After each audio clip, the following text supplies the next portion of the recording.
Welcome to Sugan spot channel. இன்றைக்கி சிறுதானியத்தை பயன்படுத்தி ஒரு ரொம்பவே ஹெல்த்தியான ரெசிபி தான் பார்க்க போகிறோம். 3/4 கப் அளவுக்கு வெள்ளை சோளை எடுத்திருக்கேன். இது நான் 2 பேர் சாப்பிட்றதுக்கு தாராளமாக சொல்கிறேன். இதில் நீங்கள் அளவு வேணும்னா கூட்டிக்க குறைச்சிக்க செஞ்சுக்கலாம்.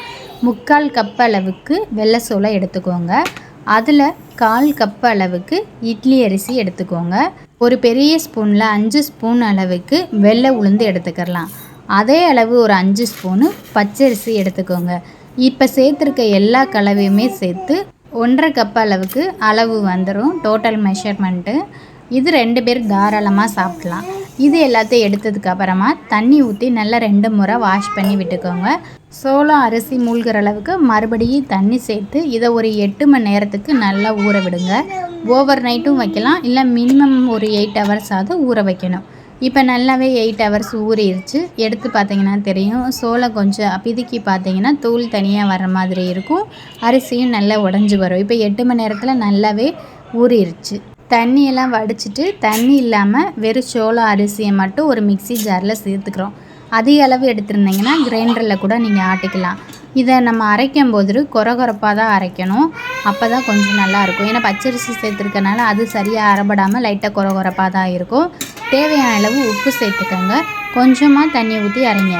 இப்போ 1/2 கிளாஸ் அளவுக்கு நான் அளவுகள் எடுத்திருக்கேன். அரிசி சோளம் எல்லாத்தையும் சேர்த்து இந்த 1/2 கப்புக்கு 1லேருந்து 1.25 அளவுக்கு தண்ணி தேவைப்படும். அது எல்லாத்தையும் மொத்தமாக சேர்க்காம கொஞ்சம் கொஞ்சமாக சேர்த்து மிக்சியில் நல்லா அரைச்சி எடுத்துக்கோங்க. ஃபஸ்ட்டு தண்ணி சேர்க்காமல் ஒரு ஓட்டு ஓட்டிட்டு அதுக்கப்புறமா கொஞ்சமாக தண்ணி சேர்த்து மிக்சியில் அரைச்சி எடுத்தீங்க அப்படின்னா நல்லாவே அரைச்சி வந்துடும்.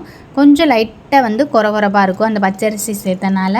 இந்த ஸ்டேஜ்லேயே மாவு எல்லாத்தையும் தனியாக ஒரு பாத்திரத்தில் மாற்றிக்கோங்க. ரொம்ப தண்ணி சேர்க்கக்கூடாது. நல்லா இந்த மாதிரி கெட்டியாக தான் அரைச்சி எடுக்கணும். தோசை இட்லிக்கெல்லாம் அரைப்போம்ல, அதை விட கொஞ்சம் கெட்டியாக அரைச்சி எடுத்துக்கோங்க. அரைச்ச இந்த மாவை நம்ம ரொம்ப நேரம் புளிக்க வைக்கணும்னு அவசியம் இல்லை. ஒரு 2 மணி நேரம் புளிச்சிருந்தால் போதும்.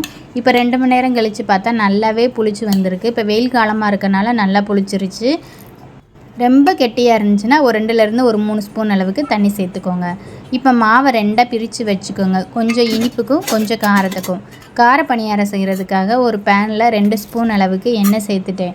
எண்ணெய் சூடாகிறதுக்கு முன்னாடியே கொஞ்சமாக பெருங்காயம் சேர்த்துக்கோங்க. கடுகு உளுந்து 1/2 ஸ்பூன் அளவுக்கு சேர்த்துக்கோங்க. கடலைப்பருப்பு 1/2 ஸ்பூன் சேர்த்து எல்லாமே நல்லா பொரிஞ்சதுக்கப்புறமா ஒரு பெரிய வெங்காயத்தை இந்த மாதிரி பொடியாக கட் பண்ணி சேர்த்துக்கோங்க.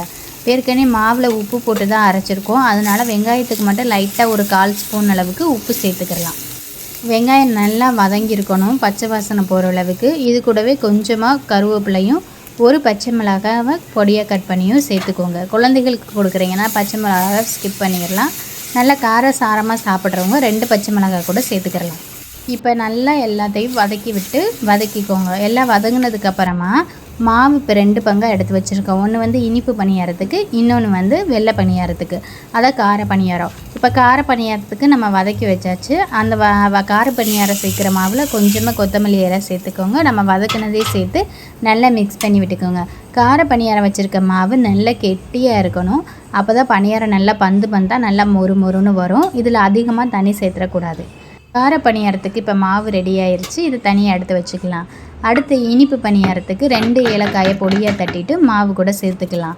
இனிப்புக்காக மண்டை வெல்லம், கருப்பட்டி எது வேணாலும் சேர்த்துக்கலாம். நான் நாட்டு சர்க்கரை ஒரு 6-7 ஸ்பூன் சேர்த்துருக்கேன். நாட்டு சர்க்கரையை சேர்த்துட்டு நல்லா மிக்ஸ் பண்ணி ஒரு 10 நிமிஷம் அப்படியே வச்சுருங்க. சர்க்கரை எல்லாத்தையும் கரைஞ்சதுக்கப்புறம் மாவை மறுபடியும் நல்லா மிக்ஸ் பண்ணி விட்டிங்கன்னா இனிப்பு பணியார மாவு, வெள்ளை பணியார மாவு இப்போ ரெடி. இப்போ பணியாரம் ஊற்ற ஸ்டார்ட் பண்ணிடலாம்.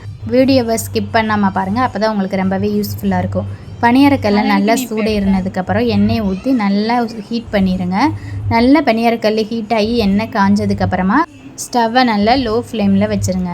அடுப்பு எப்போவுமே லோ ஃப்ளேமில் தான் இருக்கணும். எண்ணெய் காயும் போது சட்டி காயும் போதும் நல்லா ஹை ஃப்ளேமில் வச்சு காய வச்சுட்டு பணியாரம் ஊற்றினோன்னே எனக்கு கொஞ்சம் லோ ஃப்ளேமில் வச்சுட்டு நீங்கள் குக் பண்ணிங்கன்னா நல்லா மொறு மொறுன்னு எல்லா பக்கமும் நல்லாவே வெந்து வந்துடும். இப்போ எல்லா குழியிலையுமே பணியாரத்தை சேர்த்துக்கலாம்.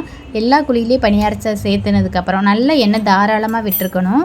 நெய் இல்லாட்டி எண்ணெய் சேர்த்துக்கிறலாம். இப்போ எல்லா குழியிலையும் பணியாரம் சேர்த்ததுக்கப்புறம் வெள்ளை பணியாரத்துக்கு மூடி போட்டு குக் பண்ணிங்கன்னா இந்த மாதிரி நல்ல பபிள்ஸாக வந்திருக்கும். அப்போனா ஒரு பக்கெட்டு நல்லா வெந்துருச்சுன்னு அர்த்தம்.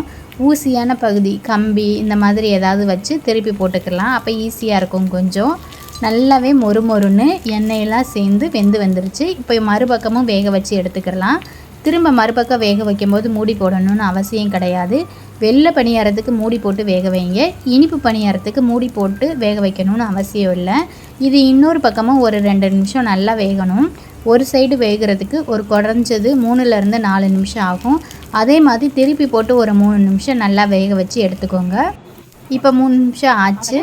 ஒரு அட்டகாசமான வெள்ளை சோளத்தில் மொறுன்னு வெள்ளை பணியாரம் ரெடி. இது எப்படி இருக்குன்னு சாப்பிட்டு கமெண்ட் பண்ணுங்கள். இதுக்கு ஒரு கார சட்னி இன்ஸ்டண்ட்டாக ரெடி பண்ணிங்கன்னா இன்னும் கொஞ்சம் அட்டகாசமாக இருக்கும். நெக்ஸ்ட்டு இனிப்பு பணியாரம் ஊற்றிடலாம். அதே பணியார பேனில் நல்லா ஹீட் பண்ணிவிட்டு கொஞ்சமாக ஆயில் இல்லாட்டி நெய் சேர்த்துக்கோங்க. இனிப்பு பணியாரத்துக்கு நெய்னா இன்னும் கொஞ்சம் டேஸ்ட்டாக இருக்கும். நான் ஆயில் சேர்த்துட்டு இனிப்பு பணியார மாவு எடுத்து எல்லா குழியிலையும் ஊற்றிக்கிட்டேன். பணியார மாவு ஊற்றும் போது எல்லா குழியிலையுமே இந்த மாதிரி நிறைய மாவே ஊற்றலாம். ஏன்னா மாவு எல்லாமே இனிப்பு பணியாரத்துக்கு கொஞ்சம் தான் தண்ணியாக இருந்தாலும் ஒன்றும் பிரச்சனை இல்லை. வெள்ளை பணியாரத்துக்கு மாவு கெட்டியாக இருந்தால் தான் பணியாரம் நல்லா டேஸ்ட்டாக பந்தாக வரும். இப்போ இனிப்பு பணியாரத்துக்கு மூடி போட்டு வேக வைக்கணும்னு தேவையில்லை. அதே மாதிரி நார்மலாக ஒரு 2லேருந்து ஒரு 3 நிமிஷம் வெந்தாலே நல்லா வெந்து வந்துடும். ஒரு பக்கம் நல்லா எப்படி செவந்து வெந்து வந்திருக்குன்னு பாருங்கள். இப்போ மறுபக்கம் திருப்பி போட்டு வேக வச்சு எடுத்துடலாம். இன்னும் ஒரு 3 நிமிஷம் ஒரு பக்கம் வெந்து வந்துடட்டும். இன்னும் கொஞ்சம் நல்லாவே பந்தாக இதுவும் வந்திருக்கு. இனிப்பு பணியாரமும் ரொம்ப டேஸ்ட்டாக இருக்கும். பச்சரிசியிலலாம் பணியாரம் ட்ரை பண்ணியிருப்பீங்க. இந்த மாதிரி வெள்ளை சோளத்தில் பணியாரம் ட்ரை பண்ணி பாருங்கள். அவ்வளோ ஒரு டேஸ்ட்டாக அட்டகாசமாக இருக்கும். சிறுதானிய பணியாரம்னால ரொம்பவே உடம்புக்கு ஹெல்த்தியும் கூட. கண்டிப்பாக எல்லோரும் ட்ரை பண்ணி பார்த்துட்டு உங்களோட எக்ஸ்பீரியன்ஸை கமெண்ட் பாக்ஸில் கமெண்ட் பண்ணுங்கள். இந்த வீடியோ பிடிச்சிருந்துச்சுன்னா மறக்காமல் லைக் பட்டனை தட்டி விடுங்க.